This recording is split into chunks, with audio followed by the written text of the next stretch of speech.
Episode 10, My Wife Hates Me. Well, at least she does 5 days a month. Let's talk.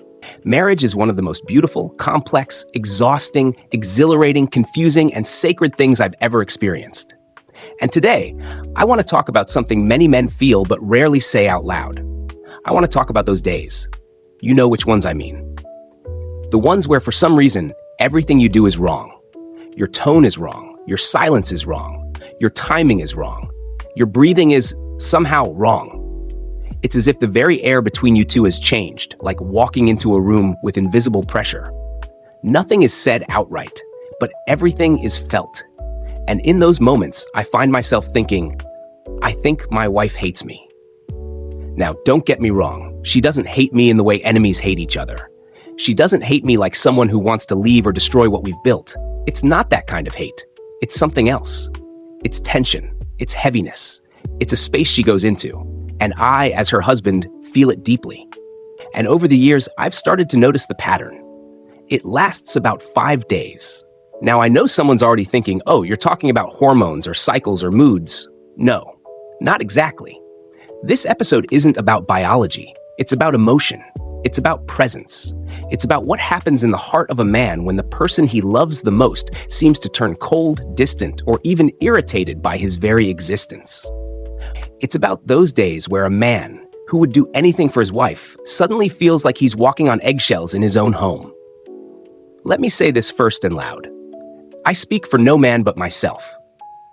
I don't claim to speak on behalf of all husbands. I know every relationship is different. Every woman is unique. Every story is sacred. But I also know I'm not the only man who's felt this. And if you've ever had moments where your wife's warmth feels replaced by withdrawal, and you're left wondering what you did wrong, this episode is for you. For the last decade, I've tried to lead my family with strength and with love. I try to guide, provide, protect. I try to be present. I try to listen. I try to adjust. And when I see my wife down or struggling, I rearrange everything in my heart to be there. Sometimes it's as simple as me walking out after putting the kids to bed, hoping to sit beside her, laugh a little, maybe talk about the day. But the moment I see her expression, that look, the one that tells me her spirit is elsewhere, I shift. I sit quietly. I listen for cues. I offer help. I try to be her peace. But sometimes it's like nothing I do works. She doesn't want advice. She doesn't want space. She doesn't want me to fix anything. She doesn't even want me there. And that's the part that breaks me. Not knowing what to do when I want nothing more than to be useful to the woman I love. You see, we talk a lot about what women need from men, and rightfully so. But not enough is said about what it feels like to be a man who is trying. Really trying to get it right. Trying to keep things calm. Trying to be the kind of husband that doesn't just show up, but shows up well. And still being met with silence, irritation, or disapproval. And it's not like I expect praise. I'm not doing the dishes for a trophy. I'm not running errands for applause. I don't hold her hand in public because I want recognition. I do those things because I love her. But what gets heavy is when even love feels insufficient. When no matter how soft you speak or how patient you become, you're still seen as the problem. Now, here's the truth I've come to accept. Sometimes it's not about me. Sometimes what she's feeling is internal, emotional, or even hormonal. Sometimes she's processing something I can't see, something I can't fix, something that's not mine to carry. And that's hard for a man like me, because I want to help. I want to carry the weight. I want to step in and shield her from whatever's hurting her. But sometimes what she needs is not for me to fix it, but for me not to make it worse. Let me tell you something vulnerable. In those 5 days, those silent, sensitive days, I question myself.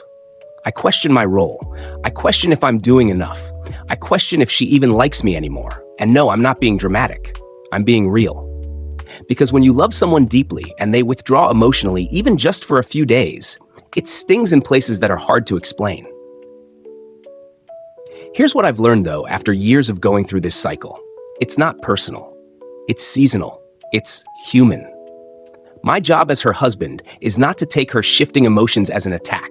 It's to remain grounded, consistent, available, and respectful. Even when I feel rejected, even when I don't understand, even when I want to walk away and protect my own heart. You see, being a man in a relationship isn't about always getting it right.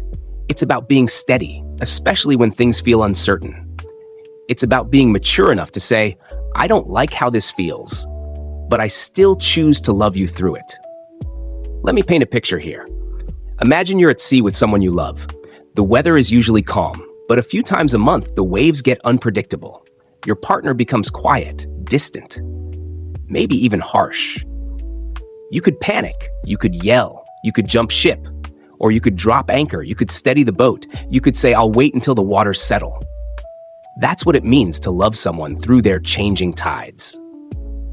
Now, that doesn't mean you become a doormat. It doesn't mean you allow disrespect. It doesn't mean your feelings don't matter. What it does mean is you learn how to separate their storm from your identity. You learn how to recognize this mood is not a reflection of my worth. This tone is not a summary of our marriage. This moment does not define our entire love story. Here's what's helped me personally during those days. 1. I remind myself of the good. I recall all the moments she's been warm, supportive, loving, and selfless. The way she cares for our kids, the way she remembers the smallest details about me, the way she covers me with grace when I mess up. 2. I choose curiosity over defensiveness. Instead of assuming she hates me, I ask, what might she be feeling right now that I can't see? What does she need that she doesn't know how to express? 3. I let go of needing to solve everything. Sometimes the best thing I can do is make tea, sit nearby, and say nothing. Sometimes she just needs space to feel. 4. I protect the atmosphere. I resist the urge to snap back, to defend, to escalate. I try to be the calm in the chaos, even when I'm confused. 5. I pray. Quietly, silently. Not just for her to feel better, but for me to stay patient. There's a beautiful quote I once heard. When your partner is at their worst, be your best. That's love. And I believe that, because real love isn't just chemistry and laughter. It's grace under pressure. It's commitment when connection feels strained. It's holding the door open even when they don't say thank you. So to any man listening who knows what I'm talking about, you are not alone. You are not weak for feeling hurt. You are not failing for not understanding her every emotion. You are growing. You are learning. You are becoming a stronger, wiser version of yourself. And to any woman listening, I want you to know something. Your husband may not always say it out loud, but he notices your silence. He feels your distance. And he's trying, maybe not perfectly, maybe clumsily, but genuinely.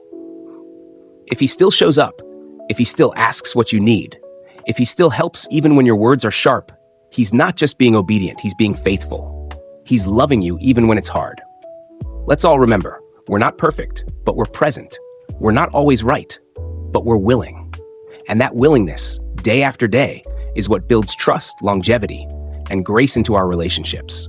So yes, maybe my wife hates me for 5 days a month, or maybe she just needs 5 days where I hold space, 5 days where I don't get defensive, 5 days where I don't disappear, but I don't overwhelm either. And after those 5 days, the warmth returns, the laughter returns, the hand-holding returns, and I'm reminded she didn't hate me. She just needed time. She needed air. She needed to feel without being fixed. And the most loving thing I could do was stay. Thank you for listening. Thank you for being open to these kinds of conversations. The next time you feel the temperature shift in your marriage, don't panic. Don't retreat.